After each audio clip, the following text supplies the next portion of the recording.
Hoy vamos a entrar de lleno en un análisis fascinante y, seamos sinceros, un poco incómodo. Una colisión teórica que roza lo absurdo.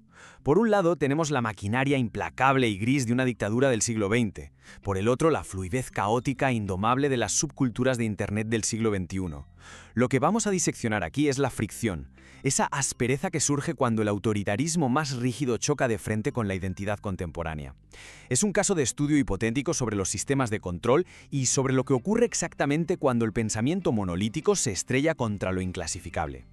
Imaginemos abrir TikTok una mañana cualquiera. Bueno, pues resulta que en lugar de un algoritmo hiperoptimizado para retener nuestra atención a base de estímulos vacíos, lo que aparece en pantalla es un decreto ley. Así, en frío y sin anestesia. Es el escenario exacto donde la autoexpresión moderna, esa necesidad tan visceral de compartir cada mínimo detalle emocional, se topa de bruces con el muro de hormigón de la burocracia absolutista. Es, literalmente, la modernidad líquida estrellándose a 200 por hora contra una pared de ladrillo gris.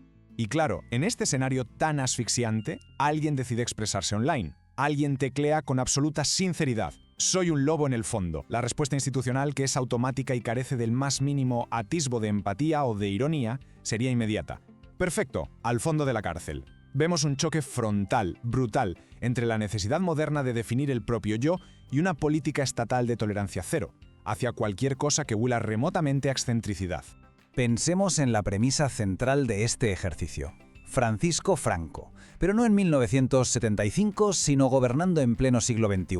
Con conexión a Internet, pero sobre todo con una absoluta y total falta de paciencia para las identidades que se salgan un solo milímetro del guión establecido. ¿Qué pasaría con las identidades no normativas bajo este régimen hoy en día? Spoiler, no habría tutoriales sobre cómo conectar con la energía interior. Lo que habría son formularios impresos por triplicado en papel de calco para justificar la mera existencia. Para entender las consecuencias reales hay que repasar las bases. El franquismo no era precisamente un balneario de diversidad. La identidad se definía exclusivamente desde la cúpula y el menú de opciones era, digamos, extremadamente corto. Las minorías culturales y lingüísticas eran suprimidas. La oposición política vivía bajo censura y vigilancia constante. Ser disidente no era un rasgo interesante de la personalidad para poner en la biografía de una red social. Era un delito penado. Las mujeres operaban bajo roles domésticos milimétricamente regulados, y cualquiera que cayera fuera de esa estrecha norma social era catalogado de inmediato como criminal o enfermo, un molde diseñado para asfixiar cualquier disidencia. Introduzcamos entonces el elemento disruptivo en este ecosistema tan opresivo. La definición clínica ya de por sí es fascinante. Therians, individuos que se identifican a nivel psicológico o espiritual con un animal no humano. Y no hablamos de un disfraz casual de fin de semana para ir a una convención. Hablamos de una identidad interna, compleja y profundamente enraizada. Es decir, exactamente el tipo de concepto abstracto e incontrolable que a un régimen obsesionado con la uniformidad le provocaría un cortocircuito institucional masivo. Porque cuando un sistema autoritario se enfrenta a lo incomprensible, no dialoga, jamás intenta entender, simplemente lo procesa. El inevitable protocolo burocrático para triturar la identidad se pondría en marcha de inmediato. Paso 1, clasificación aséptica, conducta desviada.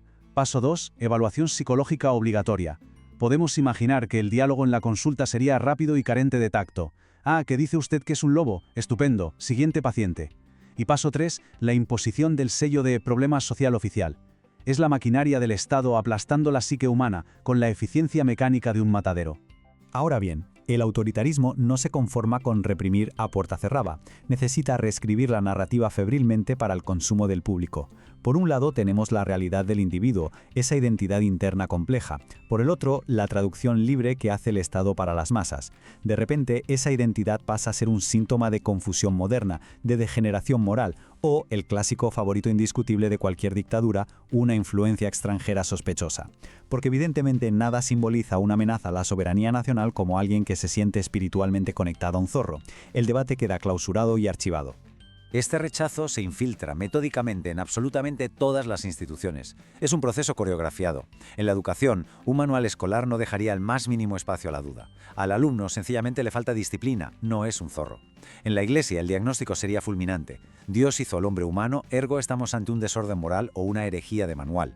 Y en los medios y en Internet habría un apagón total. La censura garantizaría que el concepto fuera erradicado de raíz muchísimo antes de que alguien pudiera siquiera teclearlo en un buscador.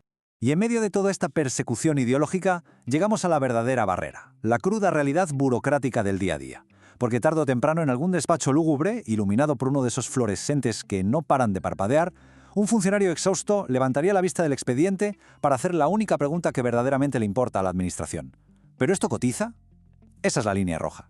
Todo lo demás es teatro moralista. Si la desviación no paga impuestos, el sistema sencillamente no tiene tiempo que perder. A pesar de todo esto, la historia humana tiene una constante terca innegable, y es la supervivencia. Frente a la supresión absoluta, siempre surge la adaptación clandestina. La comunidad no se evaporaría por arte de magia, mutaría. El activismo digital desaparecería por completo, ni un solo hashtag, ni perfiles estéticos. La comunicación se reduciría a códigos discretos, miradas de reconocimiento en la calle y un simple «nos vemos en el sitio de siempre». Sería una identidad forzada a existir en modo sigilo, por debajo del radar, porque un régimen puede controlar perfectamente lo que se dice, pero controlar lo que se siente internamente es, al final del día, una batalla perdida de antemano. Este ejercicio intelectual que hemos bañado en ironía y humor negro no trata exclusivamente sobre subculturas de Internet, ni siquiera sobre el franquismo como ente histórico. Es una advertencia universal y, la verdad, bastante más oscura. Cuando la identidad de un individuo no encaja, un sistema rígido nunca, jamás, se va a adaptar para acogerla. Simplemente interpretará la diferencia, por inofensiva que sea, como una amenaza inaceptable a su propia existencia. Es una lección básica sobre la mecánica de la intolerancia estructural. Lo que nos deja con una última y necesaria reflexión. La verdadera incomodidad de este análisis no reside en imaginarnos a un dictador lidiando con avatares de Internet. La pregunta que debe resonar es ¿qué hace cualquier sistema en cualquier época cuando alguien decide libremente no encajar en el molde prefabricado? Y si la respuesta institucional sigue siendo la burla, la patologización o el rechazo crónico, entonces queda meridianamente claro que el problema nunca fueron los lobos. El problema, como siempre, son los pastores.